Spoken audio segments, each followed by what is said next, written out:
আমি আর আমার বন্ধু সুজয় দুজনেই পড়াশোনার জন্য কলকাতায় একটি ভাড়া বাড়িতে থাকি। সুজয়ের বাড়ি রসুলপুর গ্রামে, আর আমি শহরেরই ছেলে।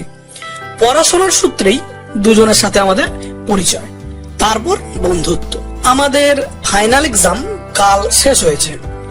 এবার কোথায় বেড়াতে যাওয়া যায় তাই নিয়েই আমরা দুজনে আলোচনা করছি। তখন সুজয় বলল, চল আমাদের গ্রাম থেকে ঘুরে আসবি। তুই তো ছোটবেলা থেকে শহরেই থাকিস, গ্রামে চল, দেখবি বেশ ভালো লাগবে। আমিও গ্রামে কোনোদিন যাইনি, তাই সুজয়ের কথায় রাজি হয়ে গেলাম।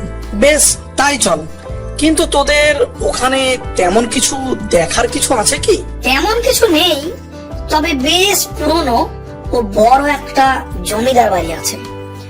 অনেক পুরনো নিদর্শন সেখানে দেখতে পাওয়া যায়। আচ্ছা আচ্ছা, বেশ, তাহলে কালই চল। ঠিক আছে, তবে তাই হবে। কাল আমরা সকাল সকাল বেরিয়ে পড়বো। কথা মতো আমরা পরের দিন সকাল সকাল ট্রেন ধরে সুজয়ের গ্রামের উদ্দেশ্যে বেরিয়ে পড়লাম।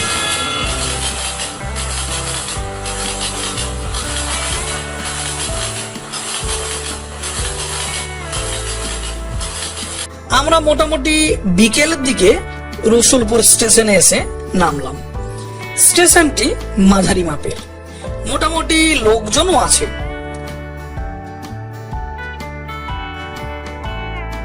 স্টেশনের বাইরে থেকে অটোতে করে রসুলপুর গ্রামের উদ্দেশ্যে রওনা দিলাম।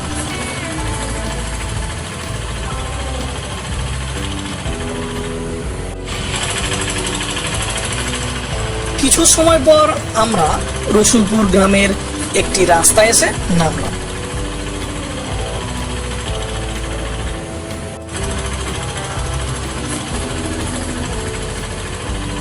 আমি সুজয়কে বললাম, কি রে সুজয়, তোদের বাড়ি কোনটা? এই তো এখান থেকে 10 মিনিট হেঁটে গেলেই আমাদের বাড়ি। আমরা দুজন হাঁটতে লাগলাম। আমরা একটা বড় জলাশয়ের পাশ দিয়ে হাঁটছি। আমি চারিদিকে তাকিয়ে দেখলাম বেশ সুন্দর গ্রামটি। চারিদিকে গাছপালায় যেন সবুজ হয়ে আছে। চারিদিক থেকে ভেসে আসছে পাখিদের কলরব, আর পরিবেশটা খুব মনোরম। আমরা এসে সুজয়দের বাড়িতে পৌঁছালাম। আমাকে দেখে সুজয়ের মা বললেন, এসো বাবা, ভেতরে এসো, হাত মুখ ধুয়ে বিশ্রাম নাও, আমি খাবার নিয়ে আসছি। আমরা খেয়ে দিয়ে বিশ্রাম নিয়ে গল্প করছি। অনেকটা সময় গল্প করার পর আমি ঘুমিয়ে পড়লাম। সুজয় আর আমি একই ঘরে শুয়েছি। নতুন জায়গায় আমার চোখে ঘুম আসছিল না। এদিকে তাকিয়ে দেখি সুজয় গভীর ঘুমে আচ্ছন্ন। তখন আনুমানিক প্রায় মধ্যরাত্রি হবে। তখনও আমার ঘুম আসেনি, তাই আমি ভাবলাম ঘরের ভিতরে একটু পায়চারি করে দেখি, যদি ঘুম আসে। তাই আমি ঘরের ভিতর এদিক সেদিক হাঁটতে লাগলাম। হঠাৎ করেই আমার কানে ভেসে এলো একটা নুপুরের শব্দ। আমি ওই ঘরের খোলা জানলা দিয়ে বাইরে তাকিয়ে দেখি একটি মহিলা সাদা কাপড় পরে সুজয়ের বাড়ির সামনের রাস্তা দিয়ে হেঁটে যাচ্ছে। তাই না দেখে আমি ভাবলাম, কি ব্যাপার, এত রাতে একা একটি মহিলা কোথায় হেঁটে যাচ্ছে? আবার ভাবলাম গ্রামের ব্যাপার, কিছু হতেও পারে।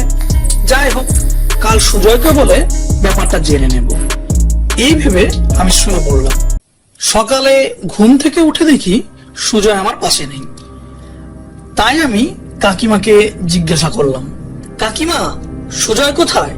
ওকে তো দেখতে পাচ্ছি না। কাল রাতে আমাদের গ্রামের একজন হঠাৎ করেই মারা গেছে, তাই সুজয় সেখানেই দেখতে গেছে। তুমি একটু বসো বাবা, ও এক্ষুনি চলে আসবে। যাই হোক, এরকম খবর সকাল সকাল শুনে আমার মনটাও কেমন যেন হয়ে গেল। কিছুক্ষণ পর সুজয় আসলো। আমি তার কাছ থেকে যা শুনলাম সেটা হলো, কাল রাতে আমাদের এই গ্রামের হরেনখুড়ো অন্য গ্রামে যাত্রা দেখতে গিয়েছিল। যাত্রা শেষ করে ফিরতে ফিরতে তার অনেক রাত হয়ে যায়। তারপর কি হয়েছে তা আর কেউ জানে না। আজ সকালে কয়েকজন দেখে হরেনখুড়ো গ্রামে ঢোকার রাস্তায় যে পুকুরটি আছে সেই পুকুরের জলে মরে পড়ে আছে। তার চোখ দুটি যেন কেউ খুবলে তুলে নিয়েছে। সুজয়ের মুখে এই কথা শুনে আমার কালকের রাতের কথাগুলি মনে পড়ে যায়। আমি সুজয়কে সমস্ত ঘটনা খুলে বলি। কালকের রাতের এই দুটি ঘটনার সাথে মিলিয়ে আমরা বুঝতে পারি এই দুটি ঘটনার সঙ্গে নিশ্চয়ই কোনো যোগ আছে। তাই শুনে সুজয় বলে, এই দুটি ঘটনার সাথে যদি কোনো যোগ থাকে তাহলে তো খুব ভয়ের ব্যাপার। তাহলে তো এই গ্রামের সমস্ত লোকজন অনেক বিপদের মধ্যে জড়িয়ে পড়বে। এর জন্য তো কিছু একটা ব্যবস্থা নেওয়া দরকার, তা না হলে তো আরো অনেক বিপদ ঘটতে লাগবে। হ্যাঁ, তুই ঠিকই বলেছিস। আজ আমরা দুজনেই জেগে থাকবো, তারপর দেখবো এই ঘটনার রহস্যটা কি। এই সব যুক্তি করে আমরা গ্রামে একটু ঘুরে বেড়াতে গেলাম।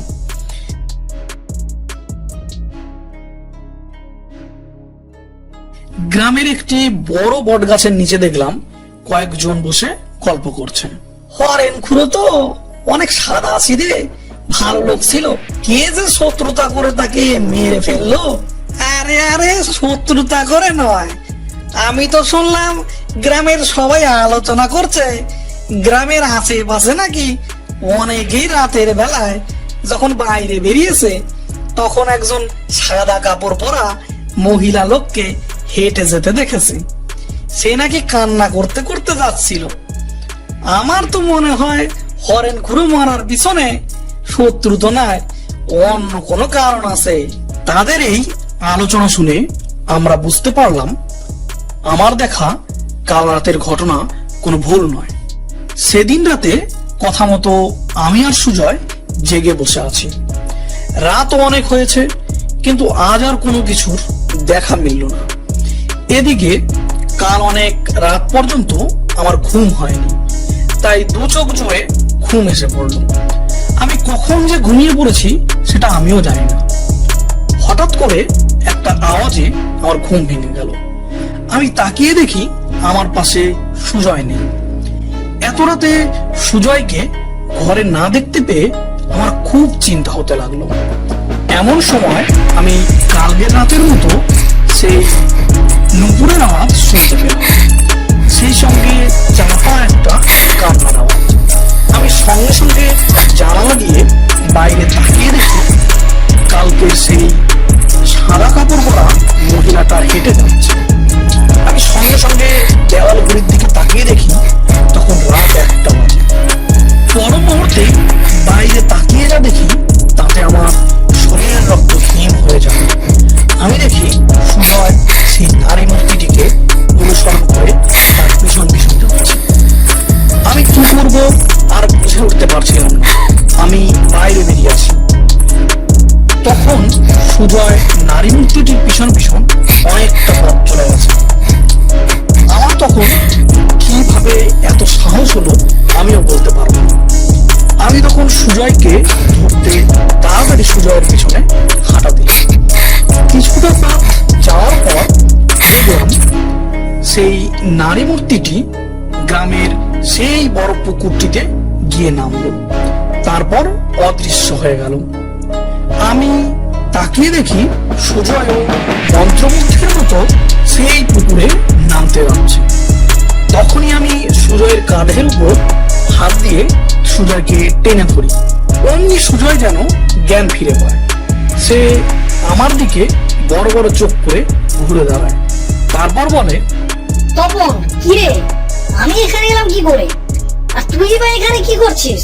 সে অনেক কথা, চল চল এখন ঘরে যাও। এরপর আমরা দুজনে বাড়ি চলে আসি। সেই রাতে আমি আর সুজয়কে কিছু বলিনি। পরের দিন সকালে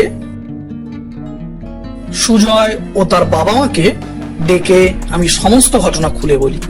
আমার মুখে সমস্ত কথা শুনে সবাই অনেক ভয় পেয়ে যায়।